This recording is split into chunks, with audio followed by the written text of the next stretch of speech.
na. Una natin ng video. Ang RIR at yung native na manok. Talo yung RIR. Hello mga kabagis, good morning. Welcome back to my YouTube channel. And for today's video, sagot na naman tayo sa isa sa mga katanungan sa ating masugid na taga-subaybay. No? Ang tanong niya, kabagis, bago lang ako nag-alaga ng baboy, paano ko ba masasabing or paano ko ba ma-make sure na hindi na ako mamatayan ng mga biik? Kasi noon daw palagi yung rason na mamatayan sila sa mga biik nila at luging-lugi sila sa kanilang pag-aalaga ng baboy. At hindi lang isang beses yun, maraming beses. So mga kabagis, i-discuss ko sa inyo yung mga importanteng bagay. Tatlo lang yung mga kailangan kong i-discuss at i-share sa inyo. At I hope na makuha at maintindihan natin para soon na mag-alaga tayo ng baboy, hindi na tayo magkaroon ng mortality. Okay? So just keep on watching mga kabagis and make sure to subscribe. Hindi pa kayo subscribe sa ating channel. Yan. Thank you so much. I-like yung video natin mga kabagis at i-share niyo kung kaya nyo i-share. Thank you for watching.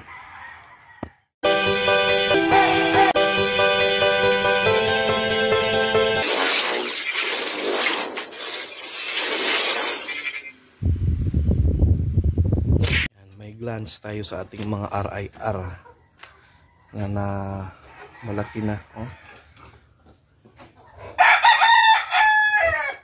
Hindi pa kabagis, hindi pa to nag itlog pero malaki na sila. Oh. Palaging nakatambay dyan kasi kumakain din sila ng feeds ng mga baboy, pero may mga feeds din yan sila sarili.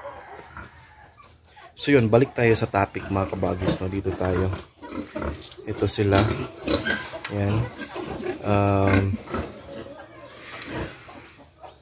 7 na lang, no? Tapos kakatapos lang nitong kumain ng kanilang breakfast mga kabagis. So ngayon, ang gagawin natin ngayong umaga is mag-explain tayo, no? Sa ating mga masugid na taga-subaybay sa kanilang tanong, paano ba daw natin i-make sure na yung mortality is maiwasan natin sa biik pa lang, sa biik na stage pa lang ng ating baboy. Simple lang po mga kabagis, ang ating gagawin dyan is i-make sure natin na ang ating mga nabiling biik ay healthy. Okay? Paano natin ma-make sure na healthy yung ating mga nabiling biik? Simple lang. Kailangan nating i-check. Okay? First thing to do, i-check natin yung mga nabili nating biik mga kabagis sa mismong pagkukunan natin na area. May mga cases kasi na kapag bibili tayo ng biik, kumbaga kapag bibili tayo ng biik, no, may mga cases na yung binibilhan natin through Facebook, nagsasabong yung aking RIR mga kabagis. Mag-explain kasi tulog naman yung mga alaga natin. Okay, so balik tayo, no. Kapag bibili tayo ng biik, i-make sure natin mga kabagis na yung nabilhan natin na biik or binibili nating biik ay healthy. Ang paano yun ma-verify na healthy sila? Ikaw mismo ang pupunta doon sa area na pagkukunan ng biik. Hindi yung i-deliver na lang sa'yo kung ilan yung gusto mo, tapos i-base na lang sa picture or sa video na pinapadala pero hindi mo pala talaga nakita. Ang mga magandang bagay na advantage kapag makita at mapuntahan mo yung mga biik mo mga kabagis ay marami. Unang-una, makita mo kung gaano sila kalakas kumain. Kasi nga, ako before ko kukunin yung mga biik ko, tabihan ko yung may-ari na pakibigay ng feeds kung paano at ano yung setup nila kapag kumakain na sila. So yun, yun yung aking ginagawa mga kabagis, no? Tapos another thing is i-make sure ko na walang history na nagkatatai sila. Kasi kung biik pa lang or sa binibilhan mo pa lang nagtatai na yan, there will be a possibility na pagkabili mo, pagdating sa bahay mo or sa kulungan mo, babalik yung pagtatai na yon. So make sure natin na walang history na nagtatai. So meaning to say, from the moment na binili mo or nung nagstay pa sila sa may-ari, hindi sila nagtatai talaga. So yun yung mga kailangan mong i-check. Healthy, walang mga sakit. Pangalawa mga kabagis, kapag binili mo na yung mga biik mo, of course malayo-layo yung travel, for example, or malapit man nga travel, yung pagbuhat pa lang ng biik at paglagay nila sa sasakyan or lagayan nila before natin makuha, di ba, papuntahin sa bahay, yung moment na yun na kinuha rin sila sa kanilang kulungan at itinransfer natin sa ibang lalagyan, isa na yan sa napakalaking bagay na mas stress yung ating mga alagang biik, mga kabagis. So make sure, malayo or malapit man, pagdating sa bahay natin o sa kulungan natin, hayaan lang muna natin sila na i-check yung area, no? Hayaan natin sila na mag-muni-muni sa bago nilang kulungan. So wag munang pakainin in 6 hours. So depende na sa inyo, kung umaga nyo nakuha, so hapon mo na pakainin. Kung gabi naman nakuha, so kinaumagahan mo na pakainin. Ganun lang. In 6 hours, wala mo nang kain, pero may tubig. So make sure na may pig drinker tayo or mayroon tayong lagay ng tubig na pwede silang uminom. Pero hindi pwedeng kumain ang ating baboy or biik. So, I hope clear tayo dyan. And lastly, mga kabagis, wag nating paliguan ating mga biik. No? 3 points lang yung gusto kong i-explain.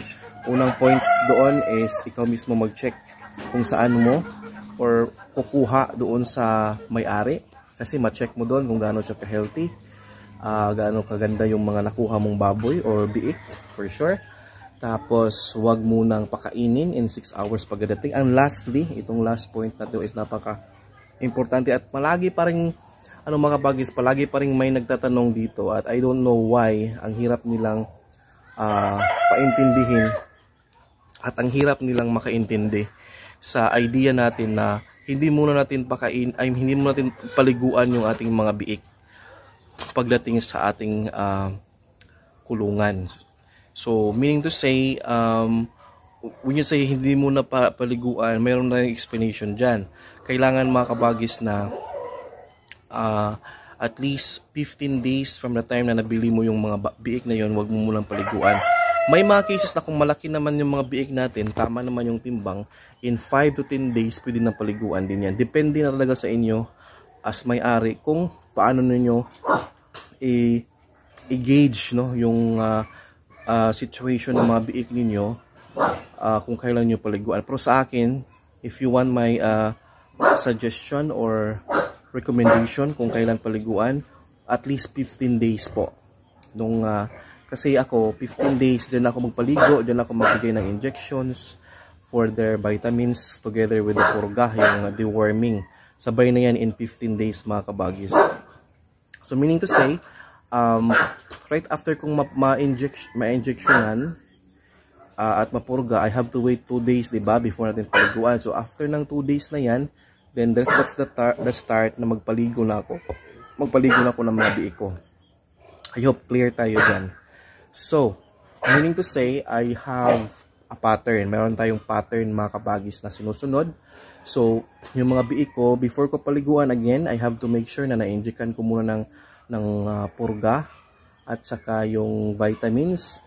Kailan ako nagbigay ng vitamins at purga is 15 days mula pagkabili ko. After that, I have to wait for 2 days and then that's the time na magpaligo na tayo. So I hope clear yan, mga kabagis. And in that case po,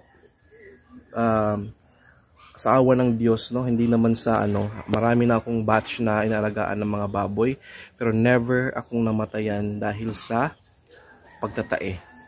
Kasi nga, I have to be extra careful.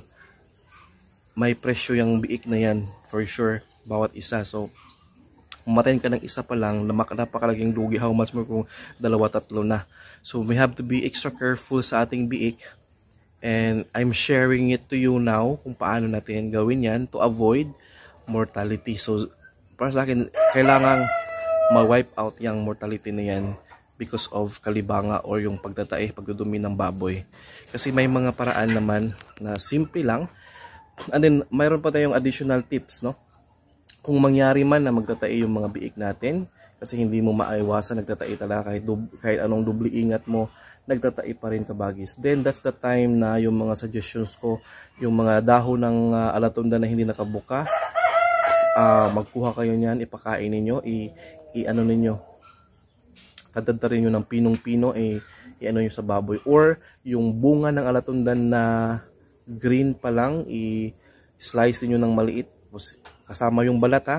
Tapos ibigay niyo sa mga alaga. Once makakain sila niyan, mga kabagis, for sure, babalik yan sa dati yung kanilang dumi. Pero kung hindi man mangyari yon, that's the time na magbigay na tayo ng gamot. So may mga injections tayo dyan na tinitira for gamot sa mga pagtatae ng ating mga baboy. And ako din, as much as possible, mas ina-avoid ko yung injections sa mga baboy or biik, most especially sa mga maliliit na biik. So ang ginagawa ko, mga kabagis, pinapainom ko nung mayroon ipainom talaga dyan na ano ba yun, basta kulay pink yun siya, hindi ko lang maalala. Isang sachet, i-ano mo siya sa isang maliit na bottle ng Coke or ano yung mga 8 ounce ganyan. Tapos ipainom mo isa sa umaga, isa sa hapon.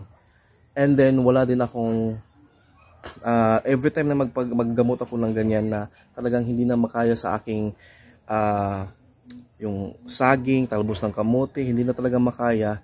Yun yung pinapainom ko, ang last resort ko, at sa awa ng Diyos, maano naman siya, maagapan naman at titigas na yung dumi nila after 2 days. Normally after 2 days, mapansin ko kasi first day mong pinapainom yun, ipa-flash ko na lang dito yung pangalan sa ginagamit ko niyan na pinapainom ko lang kapag basang-basa talaga, hindi na makaya sa gamot or pagbigay ng saging, ng alatundan, ganyan. Yun yung ginagamit ko at so far okay naman. So i-flash ko maya-maya dito sa screen ang pangalan niyan, mga kabagis. And that's it. So thank you so much, no, sa nagtanong. I know na-mention ko na ito sa mga ibang vlog ko or mga videos ko, but it's nice to explain it again kasi hindi naman lahat kita sa mga previous na mga video, more especially kapag mga ilang months na yung videos na yon, hindi makita. So yun, thank you so much again, and make sure to subscribe, mga kabagis. Yun ang ating palaging hinihiling at hinihingi na pabor sa ating lahat. Once nakakita tayo ng ating video at nagustuhan natin, may nakuha tayong information na pwedeng magamit, then make sure to subscribe and hit the notification bell also para updated tayo, kabagis, hanggang mabenta yung ating fatteners. Thank you and have a great day. Bye-bye.